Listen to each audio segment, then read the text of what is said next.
algumas atualizações interessantes a respeito do coronavírus. E isso porque, com uma epidemia, a gente nunca sabe direito o que está acontecendo até que o tempo passe e a gente consiga ter algum recuo para poder entender exatamente do que se trata, qual é a mortalidade, qual é a importância, como é que se dissemina. Então a gente já tem algumas ideias que eu quero repartir com vocês. Primeiro que no navio o Diamond Princess, onde teve aquele primeiro caso de corona e que ficou atracado sem poder permitir o desembarque dos passageiros lá no Japão, nós acabamos tendo lá quase 700 casos de coronavírus, para ser preciso 691.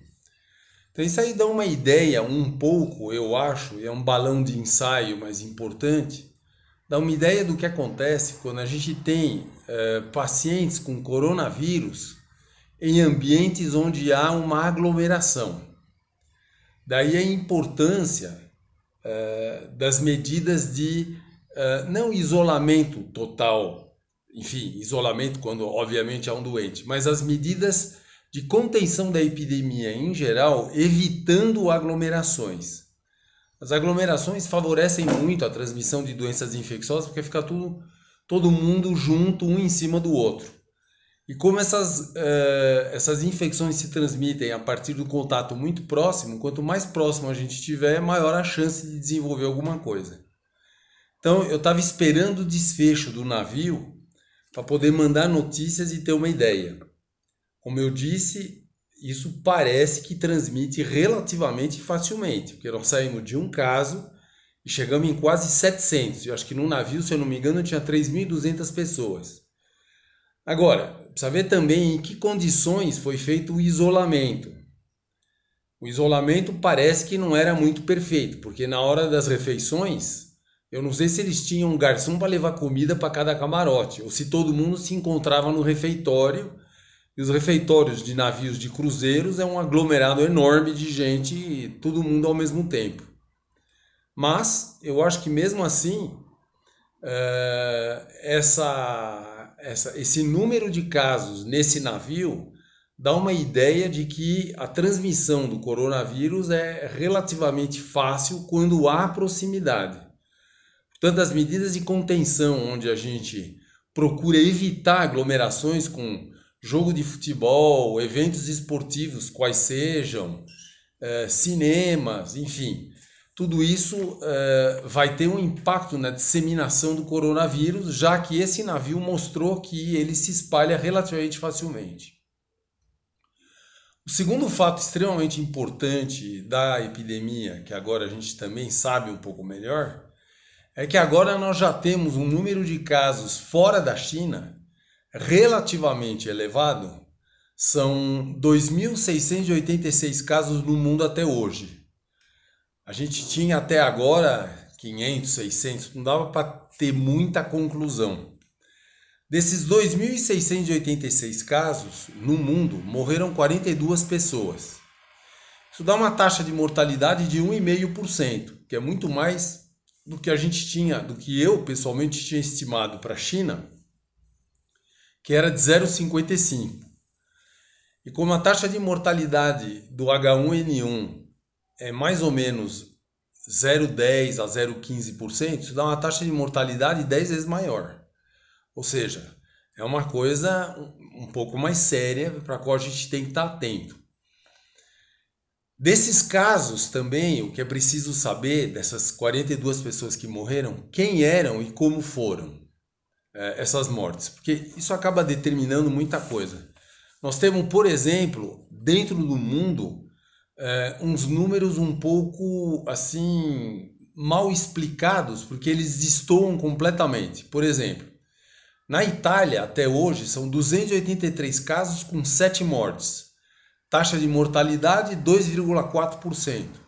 Numa região da Itália que é rica e que tem condições de tratar os doentes em UTI corretamente. Então, isso é uma coisa que preocupa um pouco. Na Coreia, por exemplo, foram quase 1.000 casos com 10 mortos, uma taxa de mortalidade de 1%. No navio, com 691 casos, morreram 3 pessoas, taxa de mortalidade de 0,43%. E esses 3 que faleceram parece que eram pessoas de mais de 80 anos. Agora, no Irã é que está a coisa mais estranha. Lá foram 95 casos e faleceram 16 pessoas, uma taxa de mortalidade de quase 17%. Isso é uma taxa de mortalidade 6 vezes maior do que a gente tem em Hubei. Então, são coisas que a gente ainda vai demorar um certo tempo para poder explicar e entender. O que eu acredito que a gente precise entender é o seguinte: com as medidas de isolamento e com as medidas em que se evitam as aglomerações, a transmissão desse vírus vai ser muito menos eficiente do que ela foi até agora. Então, o navio está provando isso e sobra essa taxa de mortalidade muito diferente que, infelizmente, não permite conclusão alguma. O que dá para dizer é que o Irã, com 95 casos, não permite cálculo estatístico. A Itália, com quase 300, também não. O que permite um cálculo estatístico é o mundo, que tem 2.686 casos com 42 mortos. Ou seja, uma taxa de mortalidade de 1,5%. E eu calculei a taxa de mortalidade de Hubei, continua em 3,9%, era 3, passou para 3,9%. E no resto da China, onde era 0,55, agora está 1,1. Então eu acho que a gente deve ter uma taxa de mortalidade que se situa ao redor de 1,5%, o que é uma taxa relativamente alta. Considerando também que quando a gente calcula a taxa de mortalidade de uma doença, a gente precisa saber corretamente o número de casos, porque o número de mortes a gente sabe com certeza. Mas o problema é que eu não sei se a conta do número de casos está correta. Talvez existam muito mais casos do que os que foram contabilizados por existirem pacientes que estão com pouco sintoma e que acharam que não valia a pena ir no médico. Ou que apresentam praticamente nenhum sintoma, porque muitas doenças virais cursam sem sintomas. Portanto, essa taxa de mortalidade estimada é uma taxa muito grosseira. E eu acredito que a gente ainda precisa ver como é que essa doença vai se disseminar antes de poder estimar corretamente o seu real perigo. Mas eu volto a repetir, a contenção dos casos e a evitar a disseminação é uma medida que me parece extremamente importante e a conclusão se faz a partir do que aconteceu no navio.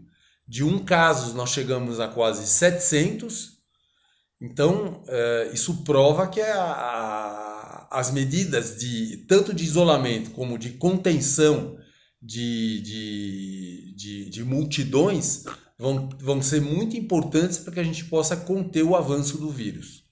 Por enquanto as notícias são essas. E obviamente voltar a repetir que os pacientes mais delicados, que têm que tomar mais cuidado, são os idosos, os que têm doença pré-existente do tipo asma, que fumaram, doença cardiovascular, diabetes, os bebês, as crianças muito pequenas e as grávidas. Então, quando houver mais notícias que possam permitir conclusões mais interessantes, eu volto a publicar. Um abraço e bom dia a todos.